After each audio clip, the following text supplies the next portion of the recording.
नमस्कार फ्रेंड्स, जय हिंद। मेरा नाम है प्रीतेश जोशी और आज हम चर्चा करने वाले हैं इतिहास की इस यात्रा के बारे में। पिछली क्लासेस में हमने किस तरीके से प्राचीन भारत की यात्रा करी थी, फिर हमने मध्यकालीन भारत के बारे में पढ़ा और हम अब पहुंच चुके साहब आधुनिक काल में।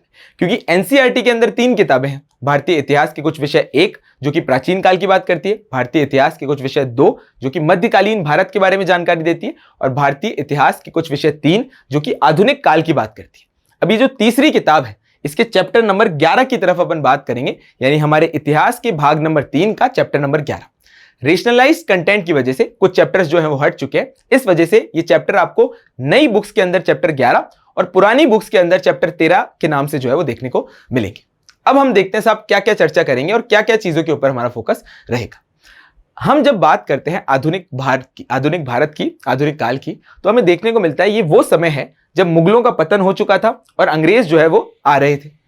अब इस पूरी की पूरी क्लास के अंदर हम चर्चा करने वाले हैं एक ऐसे आंदोलन की जो कि था किसके खिलाफ? अंग्रेजों के खिलाफ था। किनके द्वारा था साहब? भारतीयों द्वारा था।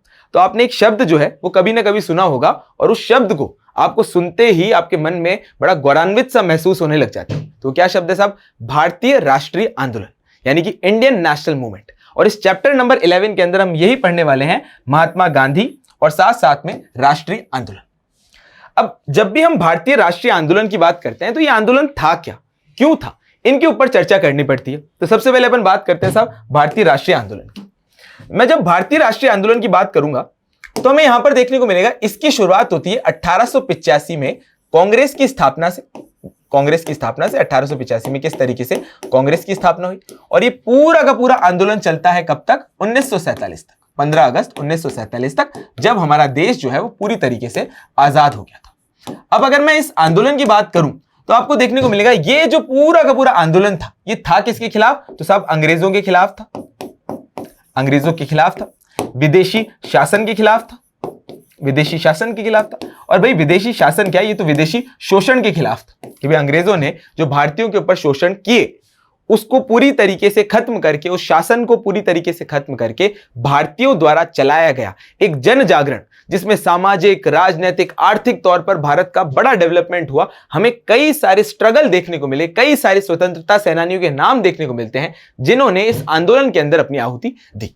इस पूरे के पूरे आंदोलन को अपन भारतीय राष्ट्रीय आंदोलन के नाम से जानते हैं, जो कि 1885 में कांग्रेस की स्थापना से 1947 तक पूरी तरीके से चला। अब इस चैप्टर के नाम के अंदर आप देखोगे महात्मा गांधी और राष्ट्र आंदोलन। तो अब राष्ट्रीय आंदोलन तो पूरी तरीके से समझ गए कि कब से कब हुआ, क्यों हुआ, लेकिन अगर आपको महात्मा गांधी को समझना है तो आपको भारतीय राष्ट्रीय आंदोलन को पूरी तरीके से समझना पड़ेगा। क्योंकि देखो, जब हम महात्मा गांधी को की बात करते हैं तो महात्मा गांधी का ओरिजिनल नाम तो मोहनदास करमचंद गांधी था, पर उनके नाम के आगे महात्मा क्यों लगा? उन्होंने ऐसा क्या इंपॉर्टेंट काम किया? और अगर हम हर देश के कुछ क्रांति की बात करते हैं, जैसे अपन अगर यूएस की बात करते हैं, अगर हम संयुक्त राज्य अमेरिका की बात करते हैं तो हम जॉर्ज वॉशिंगटन का नाम लेते हैं। अगर हम वियतनाम की बात करते हैं तो हम हो चिन मिन का नाम लेते हैं।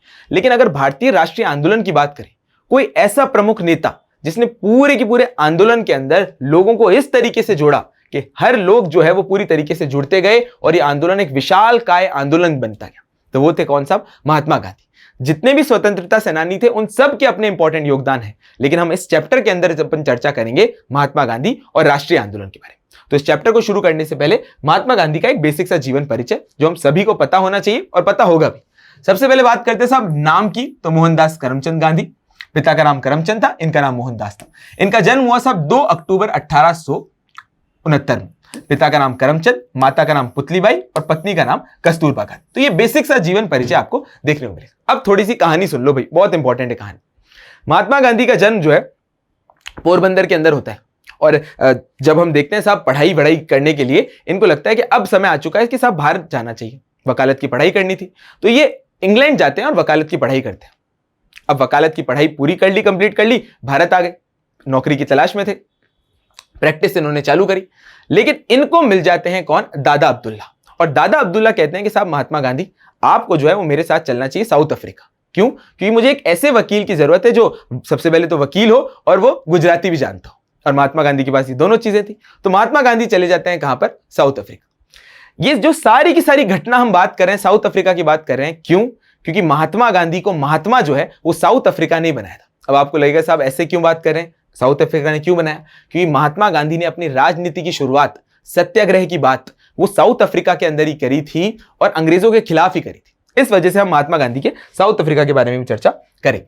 तो देखो भाई, इस अध्याय के अंदर हम पढ़ने वाले हैं 1915 से लेकर 1948 के दौरान महात्मा गांधी की गतिविधियों का पूरी तरीके से विश्लेषण, और हम बात करेंगे असहयोग आंदोलन की, नमक सत्याग्रह सविनय अवज्ञा आंदोलन की और भारत छोड़ो आंदोलन की। तो अब देखो यहां से ध्यान से समझो, जब मैं बात करता हूं 1915 से 1948, तो भाई इन चैप्टर्स के अंदर अपन, इस पूरे के पूरे चैप्टर के अंदर अपन इन साल को क्यों पढ़ रहे हैं? क्योंकि देखो महात्मा गांधी जो है वो 9 जनवरी को भारत आते हैं, 9 जनवरी को पूरी तरीके से भारत आते हैं, और 1948 तक महात्मा गांधी जो, 1948 में महात्मा गांधी की मृत्यु हो जाती है। हम देखते हैं ये जो पूरा का पूरा समय था, इसी में ही पूरे के पूरे राष्ट्रीय स्तर पर अगर एक व्यक्ति था जिसने आंदोलन उठाया तो वो महात्मा गांधी थे। तो अपन इस चैप्टर के अंदर इन 3 मुख्य बिंदुओं को पढ़ेंगे। इनके ईयर भी हमें थोड़े ध्यान रहने चाहिए, जैसे 19, अगर हम असहयोग आंदोलन की बात करें तो 21-22, अगर सविनय अवज्ञा आंदोलन की बात करें तो 1930, और भारत छोड़ो आंदोलन की बात करें तो 1942। तो ये 3 प्रमुख आंदोलन को अपन देखेंगे। और अगर आपने महात्मा गांधी को जानना है तो इन आंदोलन को पढ़ना पड़ेगा, और इन आंदोलन को जानना है तो महात्मा गांधी को पढ़ना पड़ेगा। तो ये आंदोलन और महात्मा गांधी जो है, यानी राष्ट्रीय आंदोलन और महात्मा गांधी है, वो आपस में एक दूसरे के पूरक है। आगे बढ़ते हैं और चर्चा करते हैं। स्वयं के उद्घोषण करता एक नेता, हमारी एनसीईआरटी के अंदर पहली हेडिंग दे रखी है। मोहनदास करमचंद गांधी विदेश में अफ्रीका 2 दशक रहने के बाद जनवरी 1915 में अपनी गृह भूमि वापस आए। पर मेरी बात ध्यान से सुनो, महात्मा गांधी अफ्रीका जो है वो मैंने बता दिया कि दादा अब्दुल्ला के कहने पर गए थे, वो तो बात हमें पता ही है। लेकिन अफ्रीका में जाके ऐसा क्या किया जो महात्मा गांधी महात्मा बने? कैसे? ये बात भी कही है चंद्रन देवेनसेन ने कि अफ्रीका ने ही गांधी जी को महात्मा बनाया। ऐसा क्या किया उन्होंने? अफ्रीका की जब मैं बात करता हूं तो वहां पर जो नस्ल भेद की नीति थी, जो रंग भेद की नीति थी, अपार्थीड पॉलिसी थी, उससे ब्रिटिश सरकार जो है वो पूरी तरीके से शोषण करती थी, और महात्मा गांधी शोषण के विरुद्ध काम करते थे। इस वजह से उन्होंने इस नीति के खिलाफ जो है वो पूरी तरीके से सत्याग्रह किया, अपनी बातें मनवाई। और हम यहां पर इंपॉर्टेंट तौर पे देखते हैं कि महात्मा गांधी ने जो अपनी राजनीति की शुरुआत या सत्याग्रह की जो शुरुआत है वो पूरी तरीके से साउथ अफ्रीका से ही करी थी। तो ये भी आपको इंपॉर्टेंट तौर पे बात याद रखनी। तो भाई साउथ अफ्रीका का परिचय हो गया। अब आगे बढ़ेंगे अपन, और 1915 से अपनी गृह भूमि, जब वो भारत पूरी तरीके से लौट जाते हैं और देखते हैं साहब भारत के बाद वो किस तरीके से इस राष्ट्रीय आंदोलन के हीरो बनते हैं, ये सारी की सारी चर्चाएं अपन इस क्लास के अंदर करेंगे, इस टॉपिक के अंदर करेंगे। देखते हैं साहब, महात्मा गांधी ने अफ्रीका में ही पहली बार सत्याग्रह के रूप में जाने जाने वाली अहिंसात्मक विरोध को अपनी विशिष्ट तकनीक का इस्तेमाल किया। अब देखो 2 शब्द जो है वो आपने यहां पर सुने। एक तो इंपॉर्टेंट तौर पे सत्याग्रह। देखो जब आप कक्षा 10th में आप पढ़ते होंगे तो आपने सत्याग्रह का नाम सुना होगा। क्लास 10th के चैप्टर नंबर 2 में महात्मा गांधी की बात की गई। तो सत्याग्रह क्या होता है साहब? सत्य पर आग्रह। और महात्मा गांधी की जो नीति थी वो इतनी शानदार थी कि आप जो है हिंसा का सहारा ना लेते हुए, सिर्फ सत्य के पथ पर चलते हुए, सच के मार्ग के ऊपर चलते हुए आप पूरी तरीके से अगर आगे बढ़ोगे तो आपको अपने जीवन में जीत मिलेगी। और आक्रमणकर्ता कितना ही आपको परेशान करे, एक ना एक दिन वो जरूर ये समझेगा कि भैया गलती किसकी थी, और वो उसका मन जो है, उसका हृदय जो है वो पूरी तरीके से परिवर्तित हो जाएगा। तो सत्याग्रह का मतलब आपको पता होना चाहिए साहब, सत्य का आग्रह, जो महात्मा गांधी की नीति। और अहिंसात्मक, तो महात्मा गांधी ने कहा ही था साहब, सत्य और अहिंसा इन दोनों को पकड़ लो, जो चाहोगे वो जीवन में हो जाएगा। आगे बढ़ते हैं। 1893 से 1915 तक अफ्रीका में भेदभाव विरोधी आंदोलन का इन्होंने पूरी तरीके से नेतृत्व किया। और जब 1915 में महात्मा गांधी जी भारत आए, उस समय तक भारत पहले के मुकाबले राजनीतिक रूप से कहीं अधिक सक्रिय हो चुका था। इस बात को ध्यान से समझो। देखो 1885 के अंदर जो है वो कांग्रेस की स्थापना होती, और 1893 के अंदर महात्मा गांधी चले जाते। तो जो ये समय था, इस समय पर कांग्रेस जो है वो मुखर तौर पर जो है वो अंग्रेजी शासन का इतना ज्यादा विरोध नहीं करती थी, और ना ही कोई इंपॉर्टेंट बड़ा आंदोलन चला था। लेकिन 1893 में महात्मा गांधी के जाने के बाद अब कांग्रेस पूरी तरीके से परिवर्तित हो चुकी थी, चेंज हो चुकी थी। कैसे? क्योंकि सोचो 1905 का जो स्वदेशी आंदोलन था वो हो चुका था। कांग्रेस जो है वो काफी सारे लोगों से जुड़ चुकी थी। विभिन्न वर्ग, विभिन्न समूह के जो लोग थे वो कांग्रेस से धीरे धीरे जुड़ रहे थे। और कांग्रेस जो है वो सिर्फ और सिर्फ एक इंटेलेक्चुअल या बुद्धिजीवियों की पार्टी अब नहीं रही थी। तो महात्मा गांधी जैसे 1915 में भारत आते हैं तो ये बात समझते हैं कि साहब किस तरीके से कांग्रेस जो है अब वो पूरी तरीके से परिवर्तित हो चुकी थी। प्रमुख शहरों और कस्बों में अब भारतीय राष्ट्रीय कांग्रेस की शाखाएं हमें देखने को मिलती, यानी जो बड़े बड़े इंपॉर्टेंट शहर थे कांग्रेस अपना हर साल अधिवेशन करती थी और कई सारे शहरों में, कई सारे कस्बों में, कई जगह तो गांवों में भी कांग्रेस की शाखाएं जो है वो पूरी तरीके से खुल चुकी थी। यानी कांग्रेस जो है अब राष्ट्रीय आंदोलन की पूरी तरीके से शुरुआत कर चुकी थी। तो स्लाइड के ऊपर क्या इंपॉर्टेंट बात है, एक तो जो 1915 है ना, वो अपने को इंपॉर्टेंट याद रखना है। क्यों? क्योंकि भैया 9 जनवरी 1915 को महात्मा गांधी आए थे और भारत सरकार जो है वो अब भी पूरी तरीके से हम लोग सब जो है वो 9 जनवरी को प्रवासी भारतीय दिवस जो है वो मनाते हैं। प्रवासी भारतीय दिवस जो है वो मनाते हैं, भारतीय दिवस जो है वो इंपॉर्टेंट तौर पे मनाते हैं। तो ये बात आपको थोड़ी सी इंपॉर्टेंट तौर पे ध्यान रखनी है। आगे बढ़ते हैं साहब, चलते हैं, बात करते हैं। 1905 से 1907 के स्वदेशी आंदोलन के मध्य से इसने व्यापक रूप से मध्यम वर्गों, यानी कांग्रेस की बात हो रही है कि 1905 से 1907 के स्वदेशी आंदोलन के माध्यम से इसने व्यापक रूप से मध्य वर्गों के बीच अपनी अपील का विस्तार पूरी तरीके से किया। और जब हम कांग्रेस के नेताओं की बात करते हैं तो हम देखते हैं साहब पूरे के पूरे भारत के अंदर कांग्रेस के प्रमुख नेता जो है वो पूरी तरीके से चीजें संभाल चुके थे, जैसे कि लाल बाल पाल, लाल बाल और साथ साथ में पाल। भाई आपको नाम सुना नहीं सुना? भाई याद रखो भाई, अपने भारतीय स्वतंत्रता सेनानी है और जितना इंपॉर्टेंट योगदान इन लोगों का है, जितने भी इंपॉर्टेंट हमारे राष्ट्रीय आंदोलन के नेताओं का है, उससे ज्यादा योगदान भारत में कभी भी किसी का नहीं हो सकता। तो देखते हैं साहब, लाल बाल पाल यानी कि लाला लाजपत राय, बिपिन चंद्र पाल यानी कि आपके इंपॉर्टेंट तौर पे बिपिन चंद्र पाल यानी पाल, और बाल गंगाधर तिलक यानी कि आपके बाल गंगाधर तिलक यानी कि बाल। तो लाल बाल पाल ने पूरे की पूरे भारत में अपनी चीजें संभाल रखी थी। जब मैं बाल गंगाधर तिलक की बात करता हूं तो महाराष्ट्र का जो पूरा का पूरा क्षेत्र था वहां पर कांग्रेस के प्रमुख नेता बाल गंगाधर तिलक थे, बंगाल में बिपिन चंद्र पाल थे और लाला लाजपत राय जो थे वो पंजाब में पूरी तरीके से कांग्रेस का नेतृत्व संभाल रहे थे। अब 1905 का स्वदेशी आंदोलन आपने समझा है या पढ़ा है या नहीं पढ़ा, याद करो। देखो अब पहले पूरी की पूरी बात को अपन थोड़ा सा विस्तार में चलते हुए, क्योंकि एनसीईआरटी क्या करती है, वो शब्दों को लिख देती है लेकिन उसके बारे में आपको नॉलेज जरूर होनी चाहिए। तो थोड़ी सी बात करते चलो। ये स्वदेशी आंदोलन के पूरी तरीके से मुख्य नेता थे। ये तीनों लाल बाल पाल के रूप में पूर्ण रूप से जाने जाते थे। इन नेताओं ने जहां औपनिवेशिक शासन के प्रति लड़ाकू विरोध का समर्थन किया, वहीं उदारवादियों का एक समूह क्रमिक व लगातार प्रयास करते हुए विचारों की हिमायती था।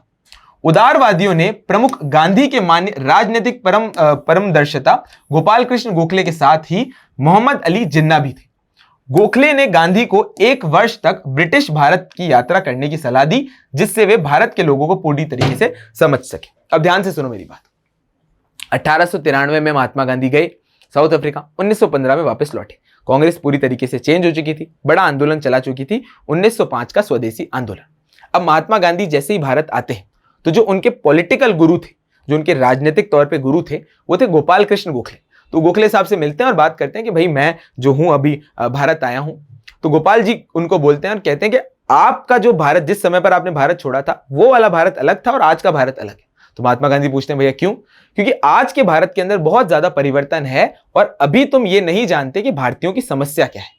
तो महात्मा गांधी को गोपाल कृष्ण गोखले जो है वो एक सलाह देते हैं कि आप पूरे के पूरे भारत के अंदर भ्रमण करो, पूरे के पूरे भारत के अंदर घूमो और चीजों को समझने की कोशिश करो कि भारत जो है क्या है, यानी भारतीयों की समस्याएं क्या है, सामाजिक, राजनीतिक और आर्थिक तौर पर किन समस्याओं से एक आम भारतीयों को गुजरना पड़ रहा है। ये सारी की सारी बातें जो है जानने के लिए गोपाल कृष्ण गोखले महात्मा गांधी को कहते हैं।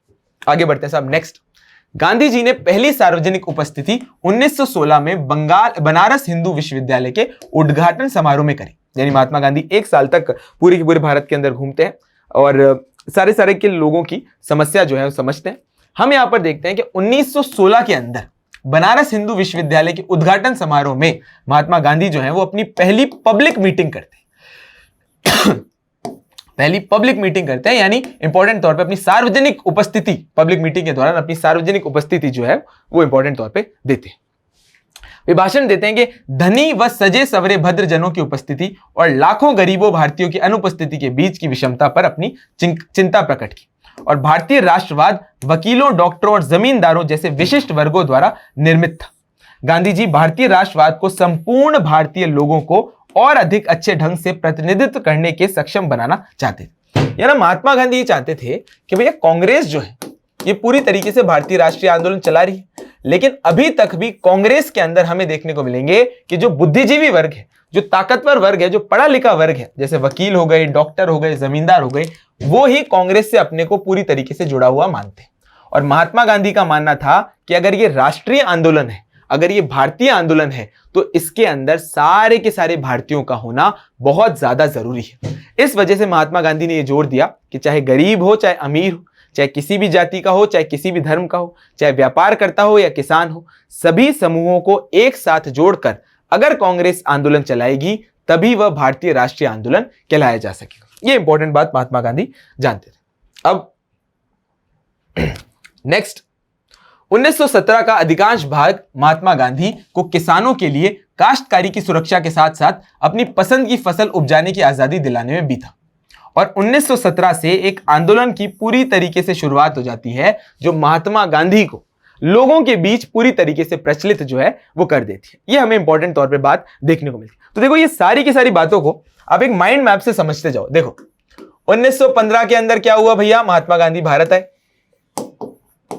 1916 के अंदर हम इंपॉर्टेंट तौर पे क्या देखते हैं कि महात्मा गांधी जो थे वो पूरी तरीके से पहली पब्लिक मीटिंग के अंदर जो है अपनी उपस्थिति देते हैं, सार्वजनिक सभा पब्लिक मीटिंग के अंदर। फिर हम देखते हैं साहब किस तरीके से 1917 आते आते अब महात्मा गांधी का ये जो समय था वो किसानों के लिए लड़ने के लिए था, लेकिन 1917 जो था वो एक ऐसा समय आ चुका था जब महात्मा गांधी अपना आंदोलन चलाते हैं। और वो कौन सा आंदोलन है, आप सब ने कभी ना कभी इतिहास के अंदर उस आंदोलन का नाम सुना ही होगा। वो कौन सा आंदोलन है, वो आंदोलन है भैया चंपारण सत्याग्रह। कौन सा भैया, चंपारण सत्याग्रह। तो इसकी भी कहानी सुनो भाई। राजकुमार शुक्ला जो है वो महात्मा गांधी से मिलते हैं और वो कहते हैं कि चंपारण के अंदर हमें बहुत ज्यादा समस्याओं का, जितने भी किसान हैं उनको बहुत ज्यादा समस्याएं झेलनी पड़ रही। महात्मा गांधी पूछते हैं कि भाई क्या समस्या है। वो ये समझाते हैं कि चंपारण के अंदर ये समस्या चल रही है कि अंग्रेज जो है वो पूरी तरीके से किसानों का शोषण कर रहे हैं, क्योंकि उनको फोर्सफुल तरीके से नील की खेती करनी पड़ रही है और तीन काठिया सिस्टम के अंतर्गत, तीन काठिया पद्धति के अंतर्गत इन किसानों का पूरी तरीके से शोषण हो रहा है। नील की खेती की वजह से हमारी जो फसल है, मतलब ये जो हमारी कृषि की भूमि है वो पूरी तरीके से बंजर हो जाती है और हमें उतने दाम नहीं मिलते जितने हमें मिलने चाहिए, और फोर्सफुली नील उगाना पड़ रहा है तो और दूसरी फसल हम उगा भी नहीं पा रहे। इस वजह से महात्मा गांधी जो है वो राजकुमार शुक्ला जो है वो महात्मा गांधी से ये सारी की सारी बातें करते हैं। महात्मा गांधी को लगता है कि अब समय आ गया है कि भैया मुझे एक आंदोलन करना चाहिए। चंपारण सत्याग्रह के अंदर महात्मा गांधी अपनी बात रखते हैं और अपनी बात जो है वो पूरी तरीके से अंग्रेजों से अहिंसात्मक ढंग से सत्याग्रह पे चलते हुए, चंपारण सत्याग्रह चलाते हुए उन किसानों की बात को पूर्ण रूप से मना लेते हैं। ये अपने को चंपारण की इंपॉर्टेंट तौर पर बात याद रखनी। 1918 में ये चंपारण किसान सत्याग्रह, 1918 में गांधी जी ने अपने गृह राज्य गुजरात में 2 अभियानों में पूरी तरीके से संलग्न रहे। कौन कौन से 2 अभियान थे, एक तो था साहब अहमदाबाद मील मजदूर आंदोलन और दूसरा था साहब खेड़ा किसान सत्याग्रह। अब इन दोनों की कहानी भी सुनो। महात्मा गांधी के पास कुछ मजदूर पहुंचते हैं और वो कहते हैं कि भैया हमें जो है वो प्लेग बोनस मिलता था लेकिन मिल मालिक ने बंद कर दिया। और अब महात्मा गांधी जो थे उनकी लड़ाई किससे होने वाली थी, लड़ाई कौन सी साहब, अहिंसात्मक ढंग की सत्याग्रह वाली लड़ाई। वो अंग्रेजी सरकार से नहीं, वो अपने ही दोस्त अंबालाल साराभाई से होने वाली थी। अंबालाल साराभाई से होने वाली थी क्योंकि मिल मालिक जो थे वो अंबालाल साराभाई थे जो महात्मा गांधी के दोस्त थे। अब क्या हुआ, जब महात्मा गांधी के वो पूरी तरीके से दोस्त थे तो महात्मा गांधी ने सोचा साहब चाहे दोस्त हो चाहे अंग्रेज हो कोई फर्क नहीं पड़ता, जहां पर लोगों का शोषण होगा वहां पर मैं पूरी तरीके से आंदोलन चलाऊं। महात्मा गांधी अहमदाबाद के अंदर मिल मजदूर आंदोलन चलाते हैं, मिल मजदूरों की बात मनवाते हैं और वापस से महात्मा गांधी को समझ आ जाता है कि सत्याग्रह जो है वो पूरी तरीके से ठीक है, लोगों के अंदर भी इसका प्रचलन होना शुरू हो जाता है। 1918 के अंदर खेड़ा सत्याग्रह में खेड़ा के जो किसान है वो राजस्व की समस्याओं से जूझ रहे थे। महात्मा गांधी खेड़ा पहुंचते हैं और पूरी तरीके से किसानों को मदद करते हैं, उनकी सारी की सारी समस्याओं को पूर्ण रूप से सुलझा देते हैं। अंग्रेजी शासन के खिलाफ सत्याग्रह करके पूरी तरीके से चीजें जीत जाते हैं। एक फैक्ट आपको थोड़ा इंटरेस्टिंग बताता हूं कि महात्मा गांधी ने जो अपनी पहली भूख हड़ताल करी थी वो अहमदाबाद मिल मजदूर आंदोलन के दौरान ही इंपॉर्टेंट तौर पे करी थी। चंपारण, अहमदाबाद और खेड़ा में की गई पहल से महात्मा गांधी एक राष्ट्रवादी के रूप में उभर चुके थे, जिनमें गरीबों के लिए गहरी सहानुभूति थी। ये सभी स्थानीय संघर्ष थे। बात ध्यान से सुनो, महात्मा गांधी जो थे वो प्रचलित हो चुके थे लेकिन अलग अलग क्षेत्र में, चंपारण बिहार में, खेड़ा में, अहमदाबाद में, लेकिन ये सारे के सारे जो संघर्ष थे वो क्षेत्रीय थे। अभी तक भी महात्मा गांधी ने कोई राष्ट्रीय आंदोलन नहीं किया था, राष्ट्रीय आंदोलन का नेतृत्व नहीं किया था। एक बात। दूसरी बात, ये जितने भी आंदोलन थे इनके कारण जो थे वो क्षेत्रीय समस्याओं से पूरी तरीके से ढके हुए थे। तो ये हमें आज की क्लास में हमने देखा कि महात्मा गांधी की शुरुआत कैसे हुई, भारतीय राष्ट्रीय आंदोलन कैसे शुरू हुआ, और महात्मा गांधी जो महात्मा बने अफ्रीका में, उसके बाद भारत के अंदर किस तरीके से उनका शुरुआत होती है और वो हमारे इंडियन नेशनल मूवमेंट के हीरो बनकर उभरते हैं। और ये सारी की सारी चर्चाएं आज की क्लास में की। तो यहां पर हम देख सकते हैं एक छोटा सा क्वेश्चन अगर आ जाए महात्मा गांधी के शुरुआती क्षेत्रीय आंदोलन से रिलेटेड, महात्मा गांधी के शुरुआती आंदोलन पर चर्चा करें। आंदोलन पर चर्चा करें, यह अपना एक इंपॉर्टेंट क्वेश्चन है जो आज की जितनी भी चीजें अपन ने डिस्कस करी उन पे पूरी तरीके से हिट बैठता है। क्वेश्चन का आंसर लिखो और फिर कल की लाइव क्लास में अपन चर्चा करेंगे, सारी की सारी बातों को देखेंगे। तो आज अपन ने चर्चा करी महात्मा गांधी की शुरुआत और राष्ट्रीय आंदोलन जो था उसके अंदर इंपॉर्टेंट तौर पर शुरुआती योगदान। आज की क्लास यहीं तक ही। आशा करता हूं आपको ये क्लास अच्छी लगी होगी। मिशन ज्ञान के परिवार के साथ बने रहें, इसी तरीके से प्यार दीजिए और क्लास को ज्यादा से ज्यादा शेयर करते हुए परिवार को बढ़ाएं। बहुत बहुत धन्यवाद, थैंक यू।